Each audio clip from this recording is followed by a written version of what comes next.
Let us move to the Big 12. This is an interesting conference. So there's 3 games involving teams that each have one conference loss. We're only picking 2 of them. We could throw a bonus in there if we wanted to pick Kansas, Iowa State.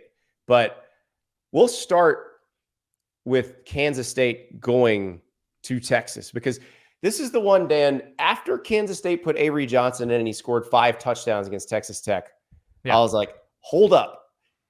I'm just looking at the calendar like, this could get interesting. And then they demolished TCU, flipping between Will Howard and Avery Johnson. And then they destroy Houston, except it's mostly Will Howard. And if you're Texas and you're like, you're sitting there and you're Pete Kwiatkowski trying to figure out what the hell this offense is going to look like that's coming to play you. Yeah. You're like, I don't know what to prepare for. It's wild. And Kansas State has been the Deuce Vaughn offense for so long that you're like, wait, what exactly are they? What's the vision here?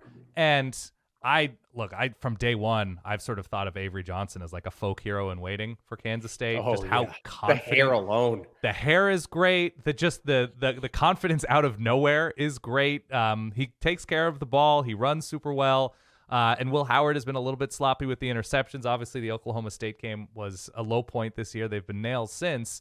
The big thing to me is, what does Kansas State have in the way of receivers? Because they've been able to count on Deuce Vaughn and the play action that opened up for a good long time. And so Texas, with no Quinn Ewers, Malik Murphy has sort of been a slow starter, but the running backs have been great. The defense has obviously been very good. There's an interesting matchup in that Texas has struggled situationally. They haven't been a great red zone team when they've had the ball this year.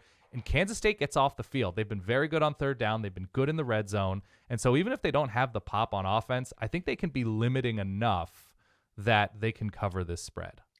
So really, I think the Texas defensive line is the key unit here. They did not play great against Oklahoma. They're going to have to play very well against Cooper Beebe and the Kansas State offensive line, because this is one of the better offensive lines they're going to see. These are guys who should theoretically be able to handle them. I don't know if they're going to move them that much, but they don't have to move them as much when the quarterback run game is such a big part of what Kansas State does. Right. Because that basically gives you another blocker. So this one, I've been thinking since 2 weeks ago that Kansas State was going to come in and win this one outright. And I think that's what I'm going with. It's not just Kansas State covers, but Kansas State wins this game. I don't hate that pick, and especially with what Texas looked like a couple weeks ago against Houston after the Quinn Ewers injury. They looked strong last week, but still, I don't know how much they're going to count on Malik Murphy downfield, which is such a big part of their offense. Mm-hmm.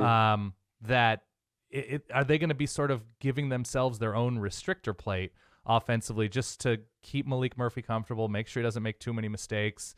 I think Kansas State's in a good place. The thing that worries me, Kansas State on the road has not been that same team. Right. They beat up on a couple teams these past couple weeks that have clear flaws, and they play them at home, but away from the Little Apple. I still like Kansas State because the underlying numbers are there, and from what I've seen of them, I like them. It's just, where's that pop coming from? Where's the pop at receiver? I know Giddens has been good on the ground, but that to me is the worry, that you're going to need to hit a certain number to beat Texas, whether it's 28 points or something like that. And that's concerning. I'm going Kansas State here. I'm going with my gut, but I'm going Cats. Yeah.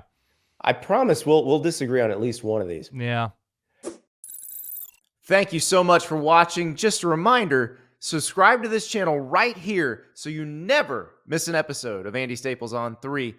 And oh, by the way, watch all the other great videos on the On3 Sports YouTube channel.